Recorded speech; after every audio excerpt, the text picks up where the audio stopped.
Olá, amigos de Safras e Mercados, sou o jornalista Alessandro Carvalho. Hoje é sexta-feira, dia 5 de maio, estamos começando nosso programa Papo de Câmbio, em que falamos do comportamento do dólar ao longo da semana e fazemos projeções aí do que pode apresentar o dólar nos próximos dias. É a moeda que mexe muito com as nossas commodities e esse nosso programa é especial para isso. Já apresento o nosso convidado, nosso parceiro, Lucas Berti, correspondente cambial do Banco Ouro Invest. E aí, Lucas, tudo bem?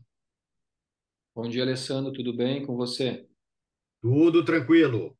Digo para você que ainda não se inscreveu no nosso canal no YouTube, Safras TV, inscreva-se, ative as notificações. Todos os dias temos materiais novos para você no nosso canal no YouTube. E em safras.com.br você conhece a plataforma de safras, pode pedir uma demonstração gratuita. Lá tem todas as informações que você precisa para o agronegócio. Temos cotações, temos nossa agência de notícias, nossos trabalhos de consultoria para os principais produtos agropecuários.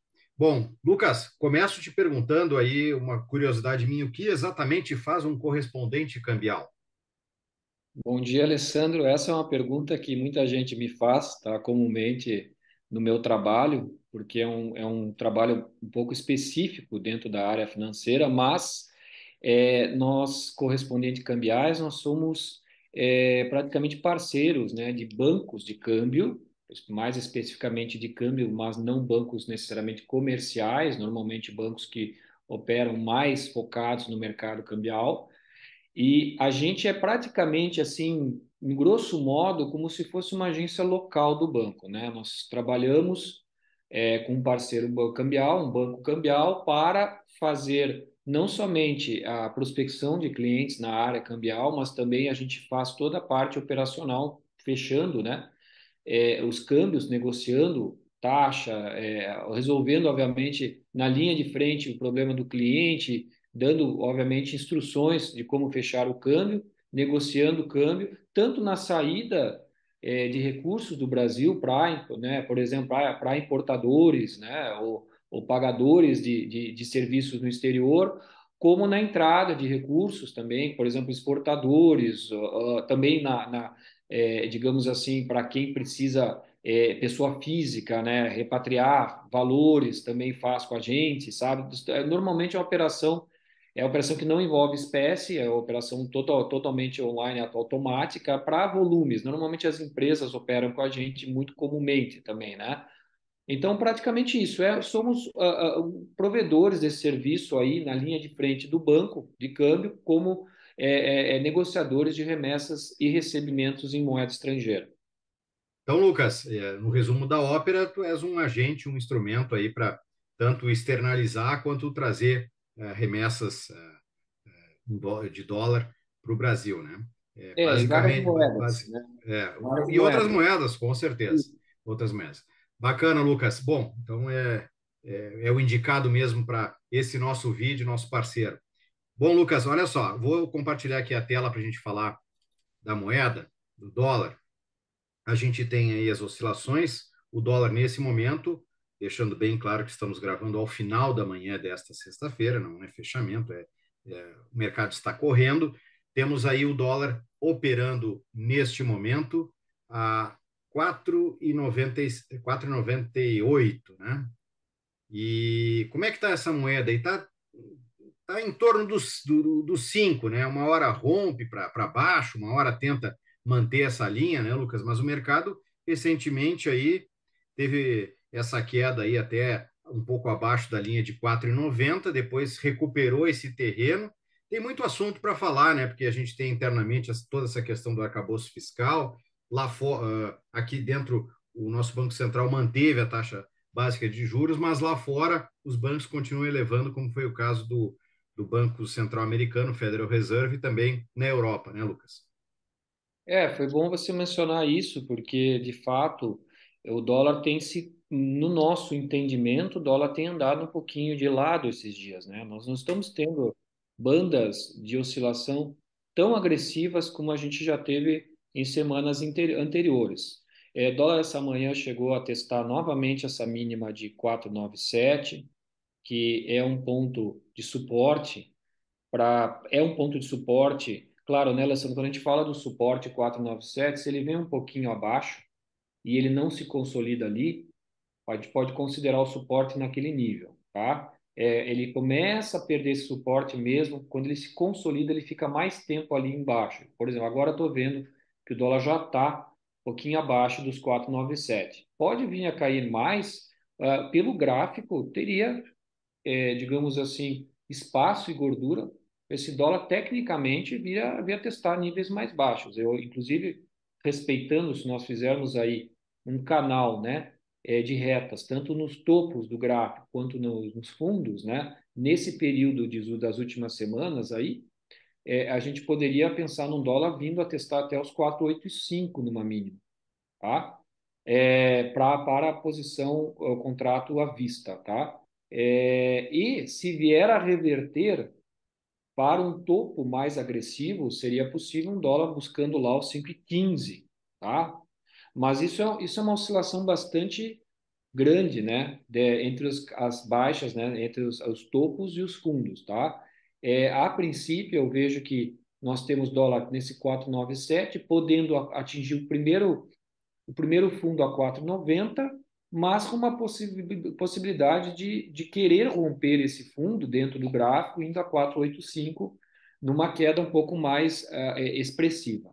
É, e, digamos, na reversão, o dólar voltaria, obviamente, a ter o suporte acima dos R$ 5, que é o que tem acontecido esses últimos dias. Nós tivemos aí 2 semanas, até desde que nós conversamos, o dólar ficou nesses níveis aí a R$ 5, chegou a testar máximas lá próximos a 5,07, mas é um dólar que não se sustenta. E isso é bastante interessante, porque hoje, essas manhãs nós tivemos o payroll, né, dos Estados Unidos. O payroll, ele seria um motivador para esse dólar subir, certo?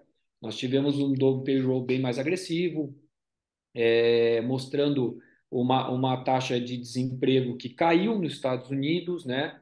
Criaram-se mais empregos do que o esperado. Então, duas coisas importantes. Previsão era de que a taxa de desemprego fosse um pouquinho maior, e ela caiu.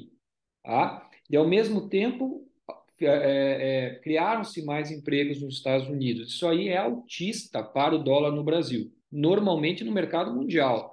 Né? Porque quando você está falando de um país que está gerando empregos, que não é os Estados Unidos, você vem naquela retórica de um desafio de travar a chamada a inflação deles. Né? Então, isso aí veio um pouco contra, não afetou o dólar no Brasil, não fez nem cócegas no dólar no Brasil, tá? E o dólar continua nessa viés de queda.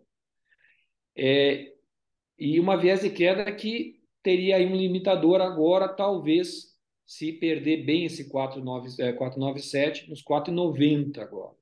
Né? Então a gente vai ter que aguardar ver o que vai acontecer. Hoje a agenda no Brasil está um pouco fraca, né? Não temos aí dados muito que venham a Lucas, alterar. Lucas, e por que tu acha que não está reagindo o dólar aqui, apesar dessa questão? Bem, Seria um otimismo com essa questão do arcabouço fiscal, um otimismo acho que maior com a economia brasileira?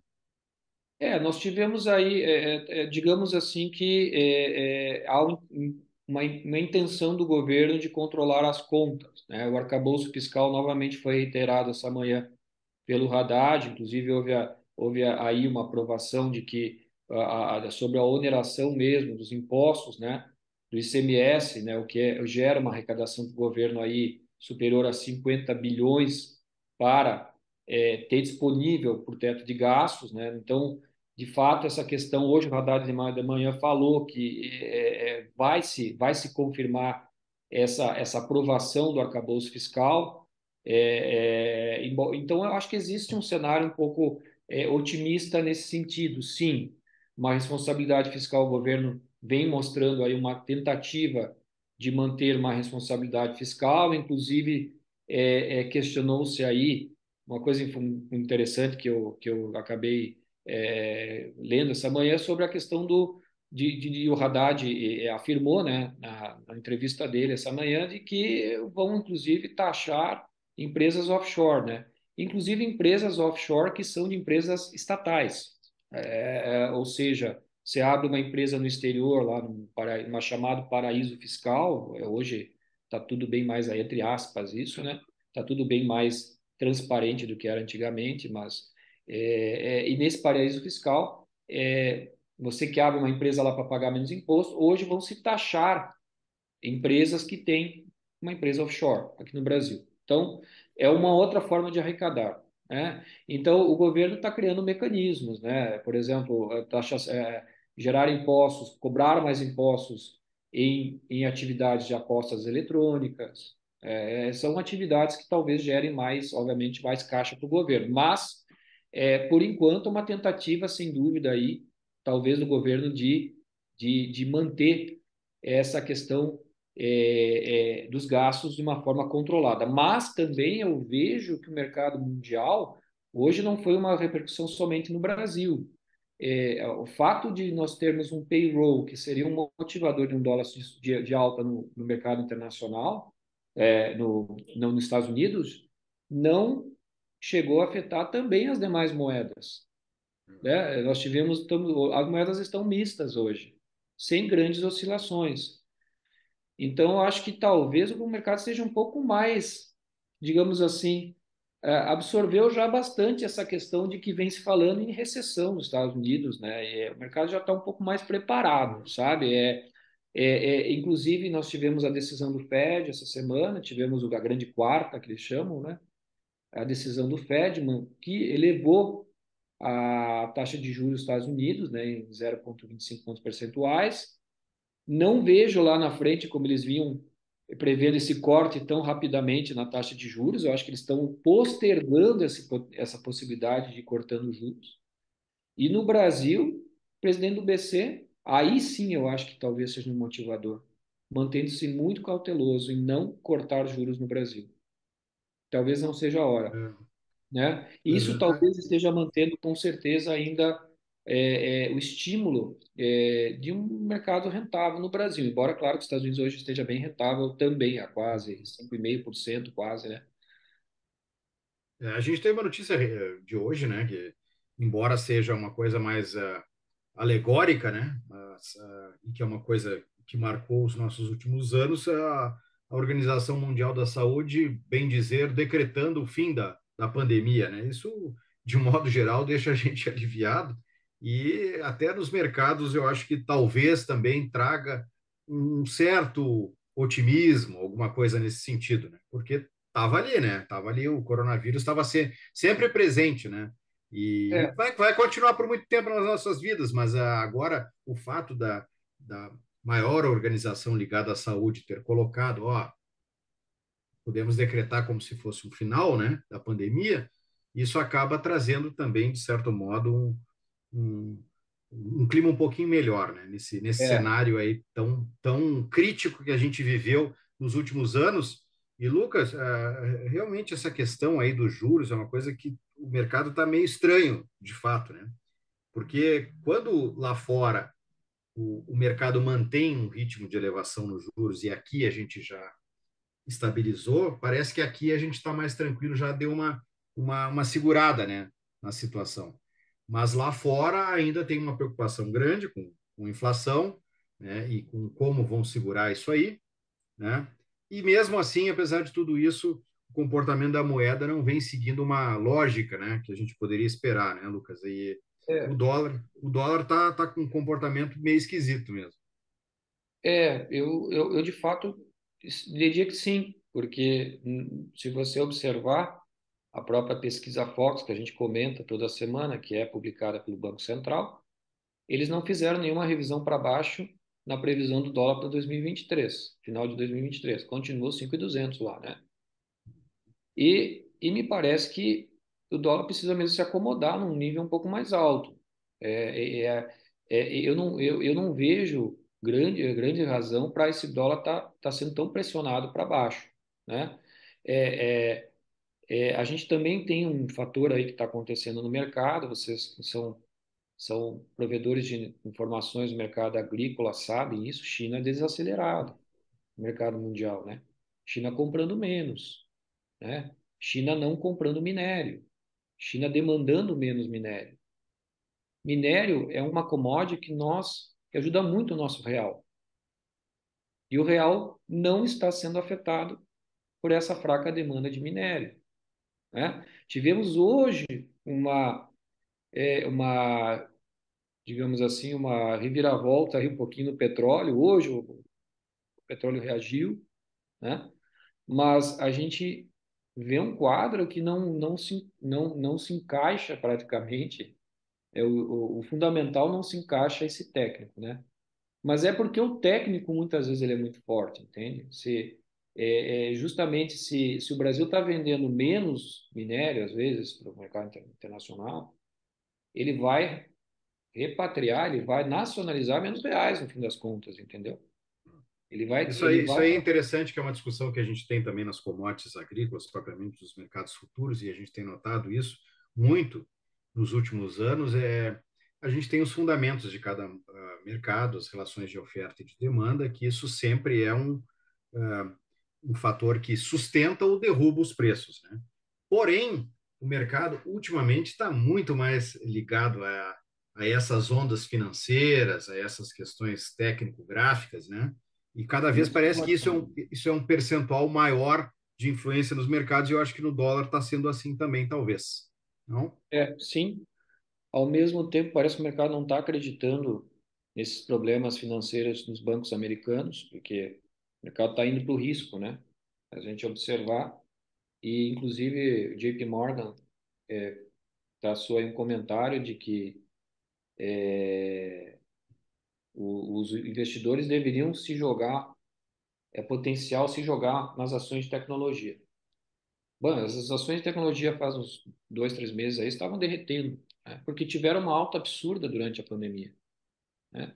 Inflaram muito esses mercados, né? Essas empresas de tecnologia. E houve um ajuste natural, um sell-off, né? Sim. E aí você vê o mercado nesse teria aí de que os Estados Unidos não vai ter dinheiro para pagar a conta a partir de junho. São comentários de dentro do governo americano, com uma inflação que quer ou não queira, ou juros, vamos colocar bem assim, quer ou não queira, não para de subir, porque não parou de subir, certo? Nem nos Estados Unidos, nem na Europa, que também revisou para cima a sua política de juros, né? E, ao mesmo tempo, a gente vê o mercado indo para economias de risco. Porque você imagina assim, Alessandro, mesmo que a gente esteja com uma taxa de juros muito alta, há de se concordar que a taxa de juros dos Estados Unidos continua subindo. E essa distância entre a deles e a nossa, ela continua estreitando, né? O que que justifica, né? Então é muito técnico esse processo aí, é muito, muito técnico, né? É, Lucas, para a gente encaminhar aqui o fim do nosso bate-papo, eu vou compartilhar aqui de novo aqui o dólar, que aí vem a pergunta, aquela que é sempre difícil, mas que todo mundo quer a resposta, né? E a tendência desse mercado? Então, com todos esses elementos, com esse comportamento esquisito em que o dólar deveria estar mais para cima, né? Com as indicações que até o final de 2023 o dólar pode estar aí nessa faixa de 5,20, mas a gente está vendo aí um mercado que está num patamar mais baixo, né? O que que tu acha que pode acontecer aí nas próximas semanas? Alessandro, se não houver uma notícia extraordinária e realmente que tenha um peso para alterar o rumo do mercado, ou o rumo dessa moeda nos próximos dias, digamos assim, uma bomba rasa quarteirão mesmo, para mim esse dólar continua um pouco de lado, tá? Pode se romper os 497 consolidados, porque ele está brigando ali nos 497. Ele está aqui, ó, 497, 4966, tá? Tá brigando ali nos 497, né? Tem um suportezinho ali. Se ele cair, romper para baixo, pode vir a testar os 490 e quem sabe ir lá testar no gráfico fundo de 485, que é o fundão desse período médio prazo, tá? Agora, se ele reverter, eu não vejo dólar assim disparando, por enquanto. Não vejo dólar disparando. Eu acho que o dólar vai de lado mais esses dias aí, tá? Se subir, deve subir um pouco acima dos 5, vai lá próximo dos 5,10, volta. é mais ou menos o que tem se comportado. Não vejo assim hoje um motivo que não haja que no mercado que justifique grandes oscilações, tá? Parece que está bastante equilibrado esses níveis. Claro que a gente vai ter que observar aí o que vão acontecer com esses dados aí, com esses juros dos Estados Unidos, se realmente uma hora eles vão parar de elevar juros, porque a princípio o que me parece é que eles estão dando injeções assim, tempo a tempo, para simplesmente não falar para o mercado que esses juros vai demorar para cair mesmo, sabe? Mas não está afetando o nosso real. O nosso real, por enquanto, está conseguindo, né, firme e forte. Tá? Não vejo quedas absurdas no real. Ah, baixo, você vê real a 4,70 e tal. Não, não acho que é o cenário hoje, um real de queda nesses níveis. Tá? E também não acho acho que vai ficar de lado mesmo. Acho que é olha, fazer uma banda mais larga, entre os 4,90 a 5,10, esses 20 centavos que eu acho que é que ele vai operar ainda. E vou te dizer sinceramente, nós, na última conversa, nós acertamos, porque nós também falamos esses níveis. E o dólar não mexeu muito, né? Daquele dia que nós conversamos do último programa, ele Sim. manteve-se assim. Para a semana que vem, a gente tem alguma coisa em relação à agenda, vai ter a ata do Copom semana que vem.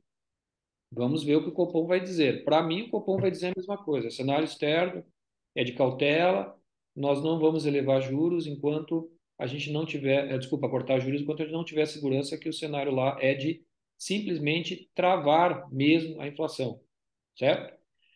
Outra coisa, nós vamos ter, já está se pleiteando o- uma alteração para o Banco Central para o final do ano, né? O qual praticamente o governo busca uma bancada digamos assim, de maioria no BC para poder ter um pouco mais de influência na taxa de juros. Para mim, isso não é bom. Hoje, o BC de hoje é muito técnico, né? Eu não vejo isso com bons olhos, essa intervenção, tá? São 9 votos, né, se não me engano, no Copom, né? Hoje precisaria, talvez, então, a maioria, porque seu voto é uma voto para redução, para manutenção, para aumento, né? Teria que ter a maioria, aí seria 3 ou 4 assentos, né, de votos. Então, eu não vejo isso aí com bons olhos. Então, eu acho que a gente vai ver coisas talvez um pouco diferentes quando mudar um pouco a estrutura da diretoria do Banco Central, né? Agora, eu acho que o Roberto Campos segue muito correto na cautela.